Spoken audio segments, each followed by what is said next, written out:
شب قدر بڑی برکت و رحمت والی رات ہے۔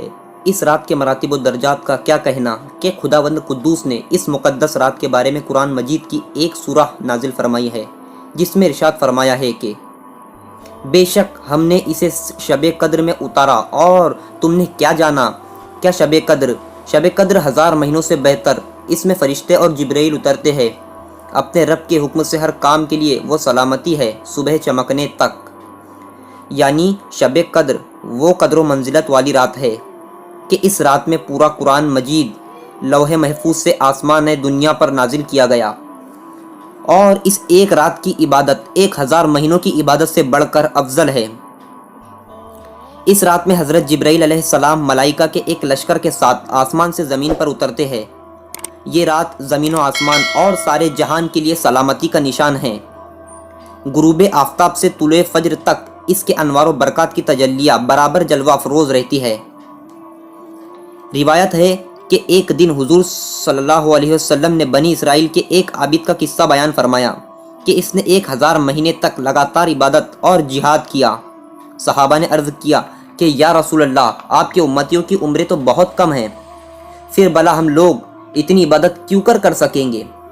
صحابہ کے اس افسوس پر آپ کچھ فکر مند ہو گئے تو اللہ تعالیٰ نے یہ سورہ نازل فرمائی اور کہا، اے محبوب، ہم نے آپ کی امت کو ایک رات ایسی عطا کی ہے کہ وہ 1000 مہینوں سے بہتر ہے۔ مومنوں کو ملائکہ کی سلامی۔ روایت ہے کہ شب قدر میں سدرۃ المنتہا کے فرشتوں کی فوج حضرت جبرائیل علیہ السلام کی سرداری میں زمین پر اترتی ہے، اور ان کے ساتھ 4 جھنڈے ہوتے ہیں۔ ایک جھنڈا بیت المقدس کی چھت پر، اور ایک جھنڈا کعبہ معظمہ کی چھت پر، اور ایک جھنڈا طور سینا پر لہراتے ہیں۔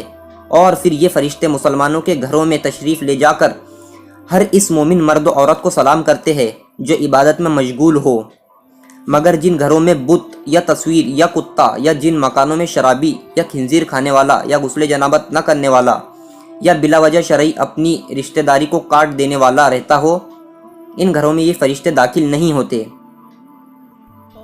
ایک روایت میں یہ بھی ہے کہ ان فرشتوں کی تعداد روئے زمین کی کنکریوں سے بھی زیادہ ہوتی ہے، اور یہ سب سلام و رحمت لے کر نازل ہوتے ہیں۔ شب قدر کون سی رات ہے؟ حضور اقدس صلی اللہ علیہ وسلم نے فرمایا کہ شب قدر کو رمضان کے آخری عشرے کی طاق راتوں، یعنی 21ویں، 23ویں، 25ویں، 27ویں اور 29ویں راتوں میں تلاش کرو۔ اس لیے بعض علماء کرام نے فرمایا کہ شب قدر کی کوئی رات معین نہیں ہے، لہٰذا ان 5 راتوں میں شب قدر کو تلاش کرنا چاہیے۔